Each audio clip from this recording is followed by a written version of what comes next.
ಎಷ್ಟೊಂದ್ ಸಲ ನಮ್ದು ಬಟ್ಟೆ ಟೈಟ್ ಆಗುವಾಗ ಒಂದ್ 5 ಕೆಜಿ ಕಡಿಮೆ ಆಗ್ಬಿಟ್ರೆ, ಒಂದ್ 10 ಕೆಜಿ ಕಡಿಮೆ ಆಗ್ಬಿಟ್ರೆ ಎಷ್ಟು ಚೆನ್ನಾಗಿರುತ್ತಲ್ಲ ಅಂತ ಅನ್ಸೋದು ಸಹಜ. ಇವತ್ ನಾನ್ ನಿಮ್ಗೆ ನಿಮ್ದು ಹೈಟ್ ಗೆ ತಕ್ಕಂತ ವೆಯ್ಟ್ ನ ಹೇಗೆ ಕ್ಯಾಲ್ಕುಲೇಟ್ ಮಾಡೋದು ಅಂತ ಹೇಳ್ಕೊಡ್ತೀನಿ. ಸೊ ನಿಮ್ದು ಹೈಟ್ ನ ಸೆಂಟಿಮೀಟರ್ಸ್ ಅಲ್ಲಿ ಮೆಜರ್ ಮಾಡಿ. ಫಾರ್ ಎಕ್ಸಾಂಪಲ್ ನಿಮ್ದು ಹೈಟ್ 160 ಸೆಂಟಿಮೀಟರ್ಸ್ ಇತ್ತು ಅಂತಂದ್ರೆ ಅದನ್ನ 105 ಇಂದ ಮೈನಸ್ ಮಾಡಿ, ಅವಾಗ ನಿಮ್ಗೆ 55 ಬರುತ್ತೆ.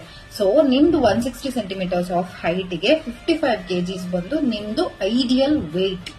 ಸೊ ವರ್ಲ್ಡ್ ಹೆಲ್ತ್ ಆರ್ಗನೈಸೇಷನ್ ಏನ್ ಹೇಳುತ್ತೆ ಅಂತಂದ್ರೆ, ನಮ್ದು ಐಡಿಯಲ್ ವೆಯ್ಟ್ ಗಿಂತ ನಾವೊಂದ್ 5 ಕೆಜಿ ಜಾಸ್ತಿ ಇರೋದಾಗ್ಲಿ ಅಥವಾ 5 ಕೆಜಿ ಕಡಿಮೆ ಇರೋದಾಗ್ಲಿ ಏನಾದ್ರೂ ಇದ್ವಿ ಅಂದ್ರೆ ನಾವು ಅನ್ಹೆಲ್ದಿ ಪರ್ಸನ್ ಅಂತ, ಅಂದ್ರೆ ಬಾಡಿಯಲ್ಲಿ ಮಸಲ್ಸ್ ಗಿಂತ ಫ್ಯಾಟ್ ಜಾಸ್ತಿ ಇದೆ ಅಂತ ಅರ್ಥ.